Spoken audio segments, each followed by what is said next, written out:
ओम कृष्णाय वासुदेवाय हरे परमात्मने प्रणतः क्लेशनाशाय गोविंदाय नमो नमः। सभी को जय श्री राम। कर्मकांड बाय कमलेंद्र तिवारी में आप सभी का स्वागत है। आज जो है भाद्रपद मास के शुक्ल पक्ष की जो एकादशी आ रही है उसके बारे में आज आपको हम बताएंगे कि यह एकादशी कब आ रही है, किस दिन आ रही है, इस व्रत को कब करना चाहिए और इसको करने का क्या फल प्राप्त होता है, किस लिए किया जाता है यह एकादशी का व्रत, या इस एकादशी के जो है भादो मास के शुक्ल पक्ष की जो एकादशी आ रही है उसका नाम क्या है, इस व्रत के बारे में आज हम बात करेंगे। ये जो एकादशी आ रही है भादो मास की शुक्ल पक्ष की जो एकादशी आ रही है उसका नाम जो है वामन एकादशी है। इसको परिवर्तनी एकादशी भी कहते हैं। इसके बाद में यह एकादशी इस बार जो है 3 सितंबर सन 2025 दिन बुधवार को आ रही है और इस दिन जो है हमको एकादशी का व्रत करना है। आइए अब इसके महात्म्य के बारे में जान लेते हैं। अतसी भाद्रपद मास शुक्ल पक्षैक एकादशी व्रत प्रारभ्येतः। युधिष्ठिर जी बोले कि भगवान भादो मास के शुक्ल पक्ष की एकादशी का नाम क्या है, इस व्रत को कब करना चाहिए, कैसे करना चाहिए, उसकी विधि के बारे में आप हमें बताइए। तब भगवान श्री कृष्ण जी ने युधिष्ठिर जी से कहा कि इस एकादशी का जो है पुण्य बहुत बड़ा है, यह सही प्रकार के मोक्ष को देने वाली है और इस एकादशी का नाम परिवर्तनी एकादशी या वामन एकादशी भी है। इस दिन भगवान नारायण ने, भगवान गोविंद ने जो है करवट ली थी, इसलिए इसका नाम जो है परिवर्तनी एकादशी नाम पड़ा। इसी दिन जो है भगवान वामन अवतरित हुए और उन्होंने जो है वामन का रूप धारण भगवान नारायण ने किया था। तो भगवान नारायण ने वामन का रूप क्यों धारण किया था, अब उसके बारे में जान लेते हैं। तो एक बार क्या हुआ कि त्रेता युग की बात है, बलि नाम का एक जो है दानव था। वह दानव जो था दैत्य भगवान नारायण का, भगवान हरि भक्त था, भगवान हरि की वह पूजा पाठ सेवा आदि करता था। लेकिन उसने क्या किया, इंद्र से बैर रख लिया। इंद्र से बैर रख करके वह जो है स्वर्गलोक को युद्ध करके जीत लिया, जिससे जो है इंद्र आदि सब जो है परेशान हो गए। अब परेशान होने के बाद में इंद्र आदि देवता सभी जो है ब्रह्मा जी को साथ में लेकर के कहाँ, भगवान नारायण के धाम पहुँचे और सभी ने जो है भगवान नारायण गोविंद की स्तुति की। स्तुति करने के बाद में भगवान से प्रार्थना की। तब भगवान जो है उनसे प्रसन्न होकर के उन्होंने वामन का अवतार लिया, वामन के रूप में अवतरित हुए। और इसके बाद में वह राजा बलि के यहाँ गए और बलि के यहाँ जो है जाने के बाद में उन्होंने बलि से जो है भूमि का दान करने के लिए कहा। अब जब राजा बलि वहाँ आए तो उन्होंने कहा, उनसे पूछा, कहा कि हे ब्राह्मण देवता बताइए आपको कितना भूमि चाहिए बताइए। तो भगवान ने कहा कि आप मुझे 3 पग भूमि दान दे दीजिए। तो उन्होंने कहा सिर्फ 3 पग भूमि, 3 पग भूमि में आप क्या करेंगे, आपको मांगना है तो कुछ ज़्यादा मांगिए।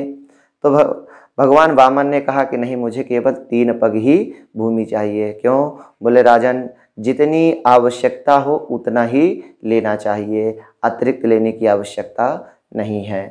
तो राजा बलि ने कहा कि ठीक है, मैं आपको 3 पग भूमि देता हूँ। तो उन्होंने कहा राजन, इसके लिए जो है आपको संकल्प करना चाहिए। क्यों? बोले बिना संकल्प किए दान नहीं देना चाहिए। तो उन्होंने कहा ठीक है। तब भगवान वामन ने जो है कमंडल से अपने जल निकाला और बलि को दिया और संकल्प लिया। संकल्प लेने के बाद में उन्होंने 3 पग भूमि का संकल्प ले लिया। अब इसके बाद में जैसे ही जो है बलि ने संकल्प लिया तो भगवान ने धीरे धीरे अपना आकार बढ़ाना प्रारंभ किया।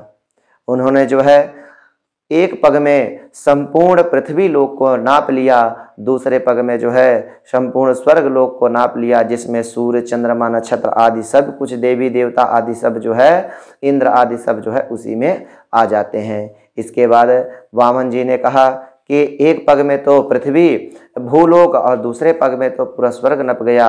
अब बताइए, बोले मैं अपना तीसरा पैर कहाँ रखूं। तब राजा बलि ने कहा कि प्रभु, अब जब आपको रखना ही है तो आप मेरे सिर पर पैर रख दीजिए। भगवान वामन ने तीसरा पैर जो है राजा बलि के सिर पे रखा और उनको पाताल लोक में भेज दिया। तो भगवान ने जो है राजा बलि को पाताल लोक भेज दिया। पाताल लोक जाने के बाद में भगवान गोविंद जो है, भगवान नारायण राजा बलि के इस तप से उनके द्वारा किए हुए पूजन से बहुत प्रसन्न हुए और उन्होंने राजा बलि को आशीर्वाद दिया कि मेरी एक प्रतिमा जो है तुम्हारे साथ में रहेगी और दूसरी प्रतिमा जो है मेरी क्षीर सागर में विद्यमान रहेगी। इसके बाद भगवान ऋषिकेश में जाकर के शयन करते हैं। उनके शयन के समय जो हम दान पुण्य करते हैं, पूजन पाठ यदि यज्ञ कर्मादि करते हैं, उसका बहुत ही लाभ प्राप्त होता है। क्या बोले, इस एकादशी को करने से व्यक्ति को हजारों कोटि जो है यज्ञ के समान फल प्राप्त होता है। इसके साथ में जो व्यक्ति भगवान के इस एकादशी व्रत के बारे में सुनता है, पढ़ता है, करता है, उसको 1000 अश्वमेध यज्ञ का फल प्राप्त होता है। तो देखिए कितना उत्तम व्रत है। तो इसलिए हमको भी इस वामन एकादशी, परिवर्तनी एकादशी या फिर इसको जयंती एकादशी के नाम से जानते हैं, इस व्रत को हमको करना चाहिए।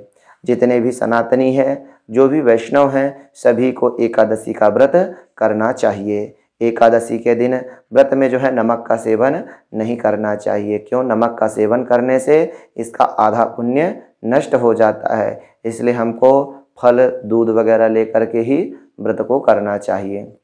एवं व्रत के समय हमको भगवान का भजन कीर्तन आदि करना चाहिए, भगवान नाम का जप करना चाहिए। ये नहीं कि भूखे रह लिए मतलब व्रत हो गया।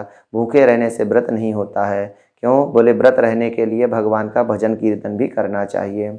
अब इसके बाद में हम जान लेते हैं कि इस एकादशी के व्रत करने का पुण्य क्या है। तो भगवान ने कहा कि हे देवादिदेव, इस व्रत को करने का पुण्य जो है, इस व्रत को करने से व्यक्ति जो है चंद्रमा के समान प्रकाशमय, तेजमय होकर के जो है स्वर्ग लोक में निवास करता है। भगवान नारायण, भगवान गोविंद का पूजन अर्चन करना चाहिए। इसके साथ साथ में हमको दही का दान करना चाहिए, चावल के साथ में चंद्रमा का दान करना चाहिए। इससे हमारे समस्त पाप, कष्ट आदि जो है दूर हो जाते हैं, समस्त पाप नष्ट हो जाते हैं एवं व्यक्ति इस लोक में सभी सुखों का भोग करके में जो है स्वर्ग लोक को प्राप्त होता है और जो है चंद्रमा के समान स्वर्ग लोक में अपना जीवन यापन करता है। यह जो कथा है वह स्कंद पुराण के अंतर्गत आती है एवं उसी स्कंद पुराण में 52 अवतार की कथा का वर्णन किया गया है। जय श्री राम।